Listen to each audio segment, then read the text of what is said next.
அனைவருக்கும் வணக்கம். இந்த வீடியோவில் யூபிஎஸ்சி 2025 கேட்கப்பட்ட கேள்வியை தான் பாலிட்டி கொஷின்ஸை பார்க்குறோம்.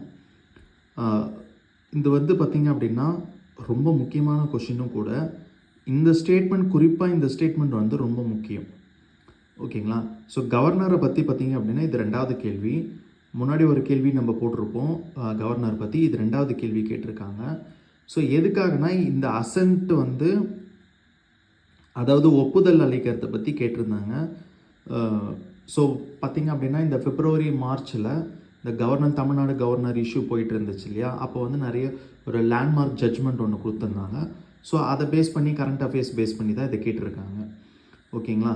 ஸோ இங்கே பார்த்திங்க அப்படின்னா first statement constitution of India explicitly mention act, அதாவது governor of a state act in his own discretion.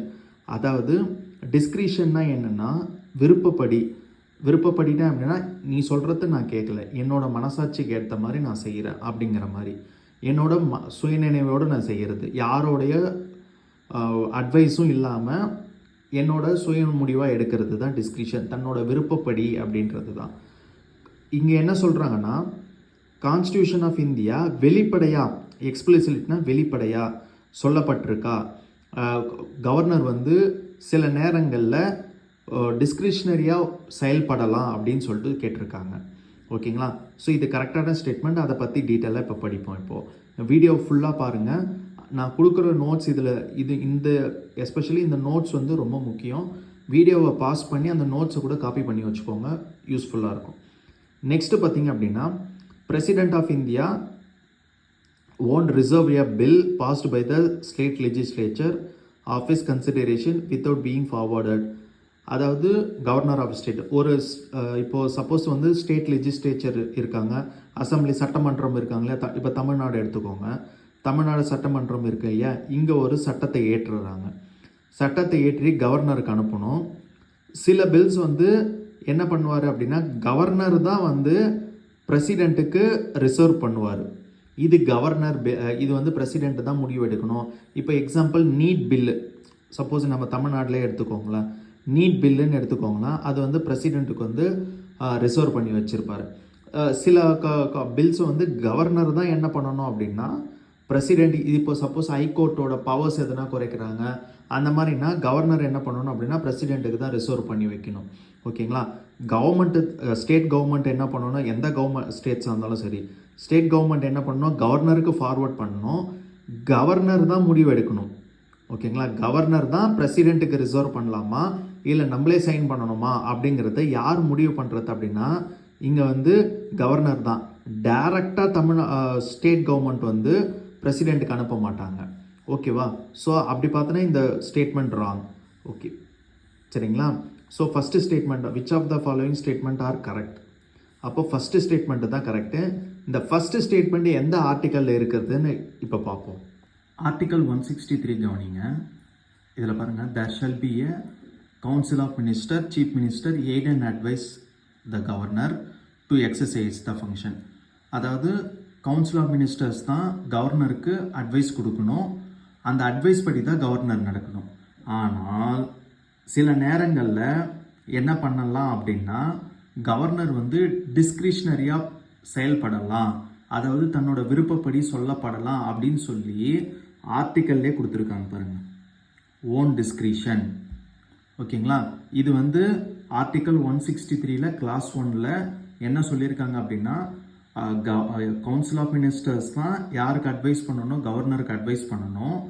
ஆனால் சில நேரங்களில் டிஸ்கிரிஷ்னரியாகவும் ஒர்க் பண்ணலாம், ஃபங்க்ஷன் ஆகலாம் கவர்னர் அப்படின்னு சொல்லி வெளிப்படையாக சொல்லியிருக்காங்க. நெக்ஸ்ட்டு, இதை பற்றின கொஷின் எதனா வந்துருச்சு அப்படின்னா, கவர்னர் டெசிஷன் தான் ஃபைனல். அவர் விருப்பப்படி நடந்திருக்காரா, விருப்பப்படி நடக்கலையா, அந்த மாதிரி எதனாவது கேள்விகள் வந்தால் கவர்னர் நான் இதுக்கு பதில் அளிக்க மாட்டேன் அப்படிங்கிறது, governor decision shall be final. ஓகேங்களா? கவர்னரோட டெசிஷன் தான் ஃபைனல் அப்படின்றாங்க. ஓகேங்களா? ஸோ நெக்ஸ்ட்டு பார்த்தீங்க அப்படின்னா, ஆளுநருக்கு அமைச்சர்கள், அதாவது கவுன்சில் ஆஃப் மினிஸ்டர்ஸ் அமைச்சர்கள் அறிவுரை கொடுக்குறாங்க இல்லையா? அந்த அறிவுரை என்ன அறிவுரை கொடுத்தாங்க அப்படின்னு சொல்லி எந்த கோர்ட்லையும் விளக்கணும்னு அவசியம் இல்லை. கோர்ட்டும் கேட்கக்கூடாது. என்ன மாதிரி அட்வைஸ் கொடுத்துருக்காங்க அப்படிங்கிறது கோர்ட்டும் கேள்வி கேட்கக்கூடாது.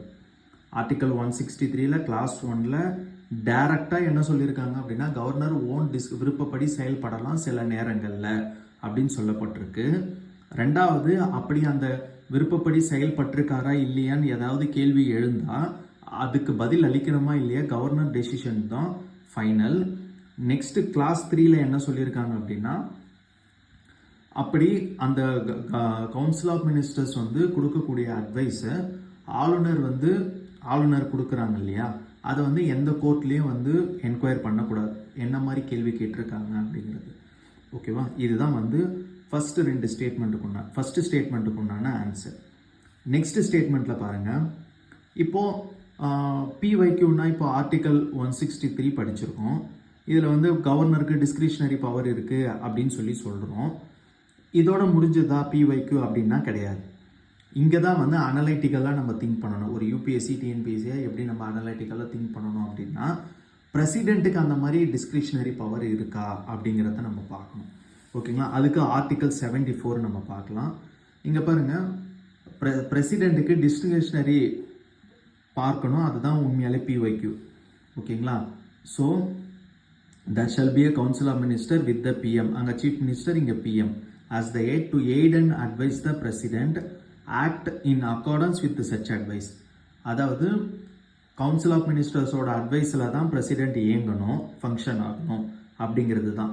ஆனால் இங்கே வந்து பிரசிடெண்ட்டுக்கு டிஸ்கிரிஷனரி பவர் கிடையாது, தன்னோட விருப்பப்படி பவர் கிடையாது. ஆனால் வெளிப்படையாக சொல்லலை, ஆனால் சில பவர்ஸ் மூலமாக என்ன பண்ணியிருக்காங்க அப்படின்னா விருப்பப்படி செயல்படலாம். இப்போ பார்த்தீங்கன்னா சஸ்பென்சிவ் வீட்டோ அப்படின்னு சொல்லுவாங்க. சஸ்பென்சிவ் வீட்டோனா என்னென்னா, இப்போது ஒரு பில்லு வந்து லோக்சபா ராஜ்யசபாவில் பாஸ் பண்ணி பிரசிடெண்ட்டுக்கிட்ட வருது அப்படின்னா இதை ரீகன்சிடரேஷன் சொல்லுவாங்க. ஒரு முறை திரும்ப அனுப்பலாம். ஓகேங்களா, அது வந்து சஸ்பென்சிவ் வீட்டோவில் வரும். ஓகேங்களா, விருப்பப்படி செயல்படலாம். சரிங்களா, ஒரு முறை திரும்ப அனுப்பலாம். பட் திரும்ப அனுப்பினாலும் நீங்கள் சைன் பண்ணி தான் ஆகணும். பட் அந்த ஒரு முறை அனுப்புகிறோம் இல்லைங்களா, அது வந்து பிரசிடெண்ட்டோட டிஸ்கிரிஷனரி பவரில் தான் வரும். நெக்ஸ்ட்டு பார்த்தீங்க அப்படின்னா, மெஜாரிட்டி இல்லை லோக்சபாவில், மெஜாரிட்டி யாருமே ப்ரூவ் பண்ணல அப்படின்னா ஆட்சியை கலைக்கும், அதாவது டிசால்வ் பண்ண முடியும், ஆட்சியை கலைக்க முடியும் இப்போ பிரசிடெண்ட்டால். ஓகேங்களா, இந்த மாதிரி வந்து வெளிப்படையாக, அதாவது சில ஆர்டிகல்ஸ் மூலமாக சொல்லியிருக்காங்க, பட் வெளிப்படையாக வந்து கான்ஸ்டியூஷன்லேயே வந்து பிரசிடெண்ட்டுக்கு டிஸ்கிரிஷனரி பவர் சொல்லப்படலை. கவர்னருக்கு மட்டும்தான் டிஸ்கிரிஷனரி பவர் இருக்குது, விருப்பப்படி, அதாவது சில நேரங்களில் விருப்பப்படி செயல்படலாம் அப்படின்ட்டு. நெக்ஸ்ட்டு செகண்ட் ஸ்டேட்மெண்ட் கொடுத்துருந்தாங்க இல்லையா, ஸ்டேட் லெஜிஸ்லேச்சர் வந்து டைரெக்டாக வந்து பிரசிடெண்ட்டுக்கு அனுப்ப முடியுமா அப்படின்ட்டு. பட் அனுப்ப முடியாது. ஆர்டிக்கல் 200 என்ன சொல்லுதுன்னா, அசென்ட் த பில், ஒப்புதல் அளிக்கணும், இல்லைன்னா வித்ஹோல்ட் பண்ணணும், reserve the bill for reconsideration of the president. Governor தான் என்ன பண்ணணும் அப்படின்னா ரிசர்வ் பண்ணணும் பிரசிடெண்ட்டுக்கு. இது வந்து பிரசிடெண்ட் ஒப்புதலுக்கு போகணும் அப்படின்னு சொல்லிட்டு. டைரக்டாக ஸ்டேட் லெஜிஸ்லேச்சர் சட்டமன்றத்திலிருந்து என்ன பண்ணக்கூடாது அப்படின்னா பிரசிடெண்ட்டுக்கு அனுப்ப முடியாது. ஸோ ஆப்ஷன் வந்து செகண்ட் வந்து தவறு, முதல் தான் correct. A for A1 only. ஓகேங்களா, ஸோ இந்த கொஷினை, இந்த நோட்ஸை வீடியோஸை பாஸ் பண்ணி எழுதி வச்சுக்கோங்க, ரொம்ப ரொம்ப யூஸ்ஃபுல்லாக இருக்கும். ஓகேங்களா, ஸோ வீடியோ பிடிச்சிருந்தா சப்ஸ்கிரைப் பண்ணுங்கள். நன்றி.